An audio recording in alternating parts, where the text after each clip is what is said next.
We have discussed the design of a grid-connected PV system. In this video, you will learn about self-consumption, which is a concept that is predominantly associated with the grid-connected PV systems. We will start by defining the concept of self-consumption, then we will look at the importance and the advantages of self-consumption itself. Due to the fluctuations in PV power generation, along with the increased penetration of PV systems into the grid, the effective management of the grid by the utility companies has become difficult. If the grid injection level of PV systems exceeds the current demand of a grid, the stability of the grid can potentially be threatened.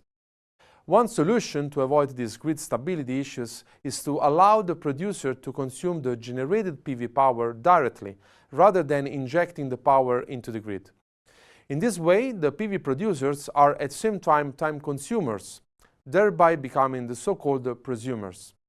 This phenomenon is known as self-consumption.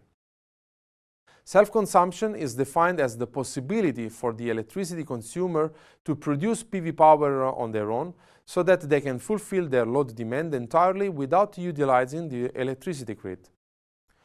The major challenge for self-consumption is the disparity between the PV power generation and the actual load demand. This figure shows how an average household with a PV system interacts with the grid. The red region indicates the total load consumption of the household, and the green region indicates the total PV production during the day. We can clearly see that the imbalance between the production and consumption. Solar electricity is only available during the day, while the largest fraction of the load demand occurs during non-PV production hours. The small region in the middle, where the two areas overlap, corresponds to the self-consumption region. In this region, the load demand is fully met by the PV production. The excess PV generation during this period is fed into the grid, so that it can be retrieved at a later time. So, what are the reasons to allow self-consumption in your PV system? The primary benefit, as mentioned earlier, is to reduce stress on the electricity grid. By allowing self-consumption, the amount of electricity instantaneously injected into the grid is decreased. The second benefit consists of potential to increase the PV returns in certain countries through significant savings on a consumer's electricity bill.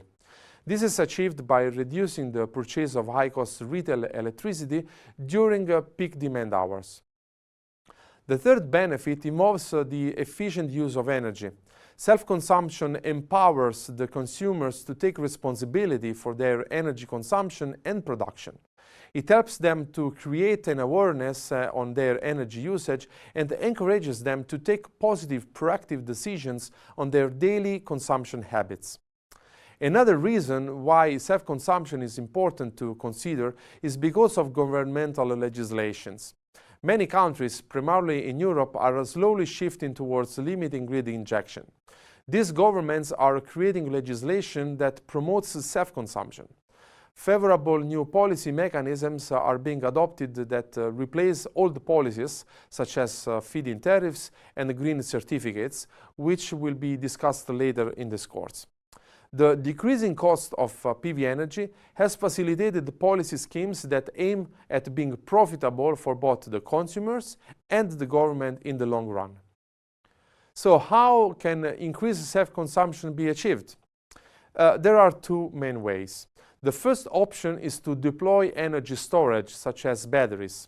In that way, the overproduction can be stored locally instead of being fed into the grid. With a large enough storage capacity integrated into the PV system, the energy availability of the PV system can meet the load demand. This will reduce the interaction of the PV system with the electricity grid. The second option to increase self-consumption is through demand-side management, or DSM. DSM makes use of the concept of load shifting, where the load demands of the household are shifted from time periods with surplus consumption to periods with the surplus PV production. By adapting the load demand to the PV production pattern, self-consumption is increased further. So, To conclude, in this video we looked into the concept of self-consumption in grid-connected PV systems. Self-consumption mechanisms will reduce the amount of electricity instantaneously injected into the grid. If a PV system is properly designed, self-consumption can ease the planning and operation of the distribution grids.